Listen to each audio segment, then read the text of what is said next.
पूरी दुनिया के अंदर एक विषय को लेकर के समय समय पर चिंता व्यक्त की गई कि बढ़ती हुई जनसंख्या विकास में कहीं न कहीं बाधक हो सकती है और इस पर अनेक मंचों से पिछले 4 दशकों से निरंतर चर्चा चल रही है। जिन देशों ने और जिन राज्यों ने इस संबंध में अपेक्षित प्रयास किए उसके वहां सकारात्मक परिणाम के सामने देखने को मिले हैं, लेकिन फिर भी इसमें और भी प्रयास किए जाने की आवश्यकता है। और मुझे प्रसन्नता है कि विश्व जनसंख्या दिवस के अवसर पर आज उत्तर प्रदेश की जनसंख्या नीति 2021 से 30 यह जारी हो रही है। इसको जारी करते हुए मुझे प्रसन्नता की अनुभूति हो रही है कि काफी तथ्यों के साथ समाज के विभिन्न तबकों को ध्यान में रख करके इस जनसंख्या नीति को लागू करने का कार्य आज प्रदेश सरकार कर रही है। वास्तव में जनसंख्या स्थिरीकरण का जो प्रयास है यह समाज की व्यापक जागरूकता के साथ जुड़ा हुआ है।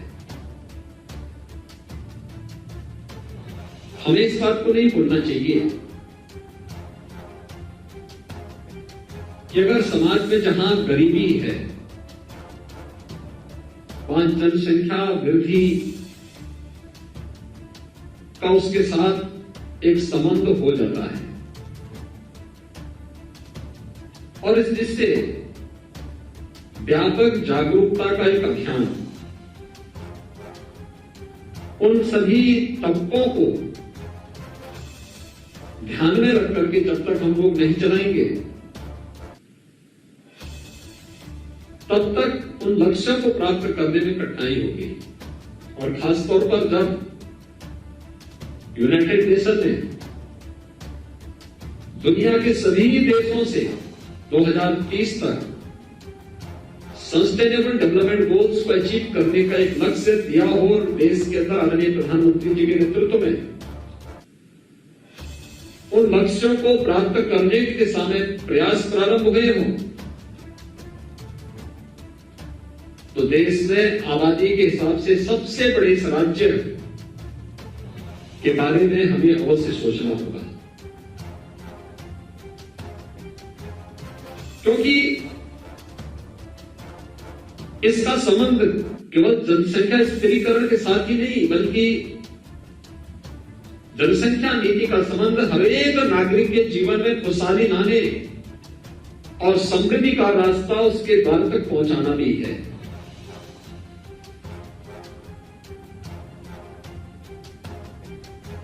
उत्तर प्रदेश विधानसभा में हम लोगों ने 2018 में 2019 में कुछ प्रयास प्रारंभ किए। 2018-19 में देश का पहला विधानमंडल उत्तर प्रदेश विधानमंडल था जहां पर गांधी जयंती के अवसर पर सस्टेनेबल डेवलपमेंट गोल्स को अचीव करने के लिए 36 घंटे तक अनवरत चर्चा का एक नया रिकॉर्ड बनाया गया। उन गोल्स को अचीव करने के लिए अलग अलग विभागों के द्वारा अंतर विभागीय समन्वय समितियां गठित की गई और उसे निरंतर मंत्री मंडल का एक समूह निरंतर उनकी समीक्षा करता है, उसे फॉलोअप करने के दिशा में प्रयास कर रहा है। लेकिन इसमें समाज के विभिन्न तबकों की भूमिका, उनका योगदान अत्यंत महत्वपूर्ण हो जाता है और इसलिए सबसे पहला कार्य अवेयरनेस का, जागरूकता का, उन तबकों को चिन्हित करना, उनके बीच में अवेयरनेस के उस प्रकार के कार्यक्रम को आगे बढ़ाना अगर इस दिशा में हम प्रयास कर सकें और जिसका निरंतर चलना है वह अत्यंत महत्वपूर्ण है। और ये स्थितियां महत्वपूर्ण है जब देश के अंदर TFR में, MMR में और IMR में जो अंतर देखने को मिला है, पूरे जो नेशनल एवरेज है उसमें राज्य के स्तर पर अगर हम देखेंगे तो उसमें उत्तर प्रदेश के स्तर पर और भी नए प्रयास किए जाने की आवश्यकता है। 2016 में अगर उत्तर प्रदेश के अंदर हम देखेंगे तो TFR 3.3 था और राष्ट्रीय स्तर पर 2.6 था। आज के दिन पर उत्तर प्रदेश के अंदर TFR 2.7 और अखिल भारतीय स्तर पर 2.3 है। यानी हमें अभी कुछ नए प्रयास करने होंगे, अतिरिक्त प्रयास करने होंगे। MMR अगर हम उत्तर प्रदेश के अंदर 2016 की दृष्टि से देखें तो 258 है और आज के दिन पर यह घटकर के 197 हुआ है। लेकिन अगर अखिल भारतीय स्तर पर हम देखेंगे तो 2016 में ये 178 था और आज के दिन पर 113 है। यानी उत्तर प्रदेश को इस दिशा में और अच्छे प्रयास करने होंगे। IMR 2016 में अगर भारतीय स्तर पर उत्तर प्रदेश में 53 था, आज के दिन पर यह 43 है और अखिल भारतीय स्तर पर 2016 में 42 था, आज 33 है। यानी ये तीनों जो पैरामीटर है ये हम सबको प्रेरित करता है कि कहीं ना कहीं हम क्वालिटी पर ध्यान दें। और क्वालिटी किस रूप में होनी चाहिए और अवेयरनेस।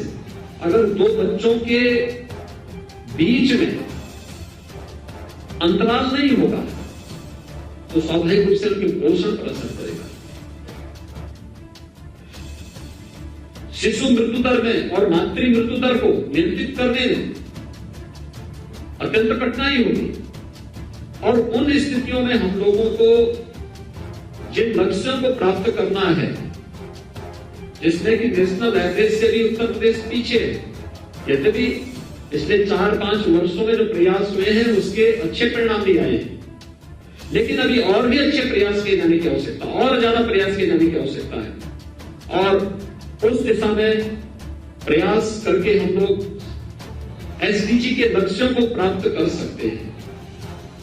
इसलिए जनसंख्या स्थिरीकरण की दिशा में प्रयास, लेकिन इस प्रयास का आधार हमें इस बात को भी ध्यान रखना होगा कि देश की जनसांख्यिकी असंतुलन पर इसका कोई विपरीत असर भी न पड़े।